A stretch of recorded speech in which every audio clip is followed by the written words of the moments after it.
Hello అందరికీ నమస్తే. ఈరోజు మనం రెగ్యులర్గా తినే చపాతీ కాకుండా ఇంకొంచెం టేస్టీగా, ఇంకొద్దిగా హెల్తీగా మేతి చపాతీ ఎలా చేయాలో చూసేద్దాం. అలాగే ఓ మంచి కథ కూడా వినేద్దాం. ఓకే. అనుభవం. ఒక ఊరి పక్కన ఒక చిన్న చెరువు ఉంది. అందులో 2 కప్పలు ఉన్నాయి.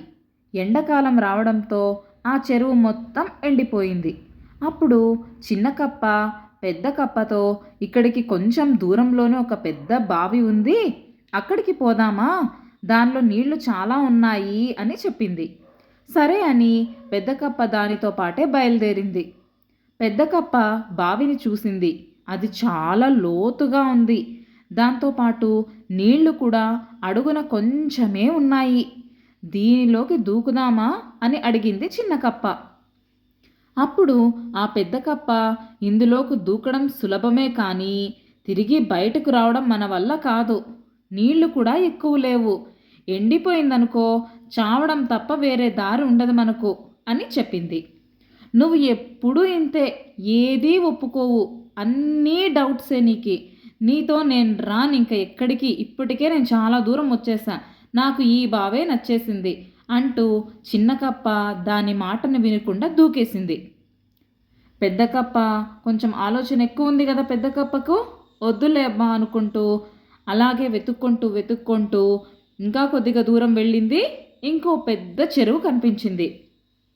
పెద్ద కప్ప ఆ పెద్ద చెరువులో చేరుకొనేసింది. ఇంకా ఎండాకాలం ఇంకా ఎక్కువగా అయిపోయింది, మరింతగా ముదిరిపోయింది. బావిలోని నీళ్ళన్నీ ఆవిరైపోయాయి. చిన్న కప్పకు దిక్కు తోచలేదు. బావి చూస్తే లోతుగా ఉంది, పైకి రావడం ఇంక దాని చేత కాదు. ఎంత ఎగిరినా పైకి రాలేకపోతోంది. నీళ్ళు ఎండిపోయినాయి, దానికి ఏమి ఫుడ్డు దొరకడం లేదు. ఇంకేం చేస్తుంది, అంత హైట్ లోతు ఎక్కువ ఉంది బావి, బయటికి రాలేకపోయింది. అప్పుడు చిన్న కప్ప చాలా ఆలోచించింది. పెద్ద కప్ప ఆ రోజు అనుభవంతో చెప్పిన మాట నేను వినలేదే అని చాలా బాధపడుతూ ఉండిపోయింది.